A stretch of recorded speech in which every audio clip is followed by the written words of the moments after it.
CM Arvind Kejriwal ने अफसरों को खरी खरी सुनाई है। सूत्रों के मुताबिक सिविल सर्विस डे पर अरविंद केजरीवाल ने अफसरों को निशाने पर लेते हुए कहा कि अगर किसी को यहां काम नहीं करना है तो वो इस्तीफा देकर चला जाए। उन्होंने कहा कि दिल्ली में उनकी सरकार 15 साल रहने वाली है। ऐसे में जो अधिकारी 45 साल के हैं वो तय कर लें कि उन्हें करना क्या है।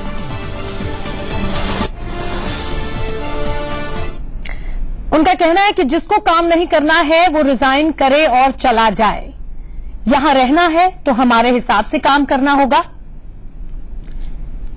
मैं 15 साल तक कहीं नहीं जाने वाला। ऐसे में जो 45 साल के हैं वो तय कर लें कि क्या करना है।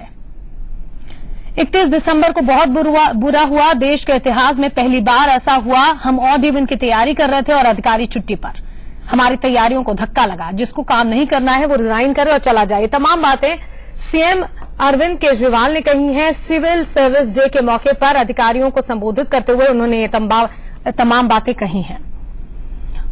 उन्होंने साफ साफ कहा कि जो अधिकारी 45 साल के हो गए हैं, अगर उनको अरविंद केजरीवाल के हिसाब से, उनकी सरकार के हिसाब से काम नहीं करना है तो वो काम छोड़ के चले जाएं, क्योंकि उनके रिटायरमेंट तक यानी कि 15 साल तक अरविंद केजरीवाल का ही शासन रहेगा।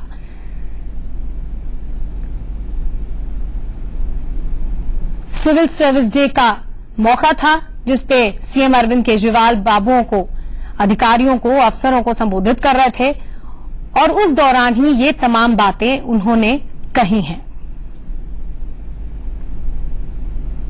तो बड़ी खबर आ रही है।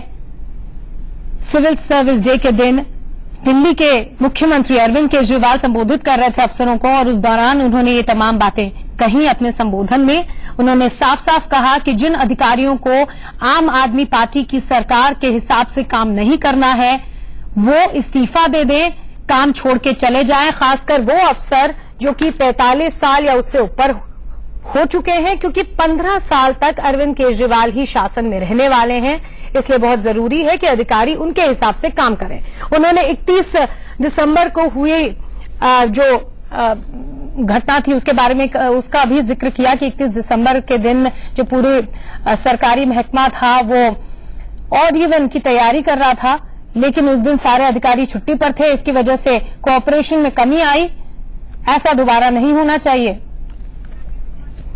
बात करते हैं इंडियन न्यूज के ब्यूरो चीफ राकेश कुमार सिंह हमारे साथ फोन लाइन पर जुड़ गए हैं। राकेश जी, इतना कॉन्फिडेंस तो उन लोगों में भी नहीं होता जो 15 साल शासन कर चुके होते हैं। देखिए, साफ तौर पर कहीं न कहीं दिल्ली के मुख्यमंत्री अरविंद केजरीवाल को लगता है कि एक अधिकारी का जो एक बड़ा वर्ग है उन्हें सहयोग कहीं न कहीं नहीं कर रहा है। और जिस तरह से उन्होंने तल्ख शब्दों में ये संदेश देने की कोशिश की कि उनकी सरकार रहेगी और जो लोग अधिकारी इस तरह की बातें समझते हैं कि वे जाने वाले हैं तो वो कहीं नहीं जाने वाले और ऐसी स्थिति में अपने भविष्य की चिंता करें, तो कड़े शब्दों में उन्होंने जो अधिकारी वर्ग को जो है एक संदेश देने की कोशिश की है। जैसा कि आप जानती हैं कि लगातार जो दिल्ली सरकार के जो अधिकारी का एक वर्ग है और मुख्यमंत्री और एलजी के बीच में जो खींचतान चलती है, तो उसमें कहीं न कहीं दिल्ली के मुख्यमंत्री को लगता है कि अधिकारी का एक बड़ा वर्ग जो है कहीं न कहीं केंद्र सरकार के साथ खड़ी दिखती है। तो ऐसी स्थिति में उन्होंने ये शब्द कहकर साफ कर दिया है कि वे कहीं नहीं जाने वाले और जो लोग ऐसा सोचते हैं वो गलत है और वे अधिकारी अपने भविष्य की चिंता कर ले। राकेश जी, क्या अरविंद केजरीवाल इसी तरीके से स्वराज लाना चाहते हैं, बाबुओं को, अफसरों को धमका के? देखिए, उनको अपना वोट बैंक की चिंता है। जानते हैं जैसा कि अरविंद केजरीवाल अपना जो वर्ग है उसको सीधे तौर पर संबोधित करते हैं और अधिकारियों को एक कड़े संदेश देने की कोशिश उनकी लगातार होती रहती है कि अगर जो सरकार का एजेंडा है उस पर अगर काम नहीं होता है तो उसके खिलाफ सख्त कार्रवाई करेंगे। और नया सवाल तो यही है कि क्या अब अफसरों को पार्टी लाइन के हिसाब से काम करना पड़ेगा या वो रूल्स और रेगुलेशंस के हिसाब से काम करे? जाहिर सी बात है इस पर अरविंद केजरीवाल को, उनकी पार्टी को, सरकार को, दिल्ली सरकार को जवाब देना होगा। बहुत बहुत शुक्रिया राकेश जी पूरी जानकारी के लिए। आगे बढ़ते हैं।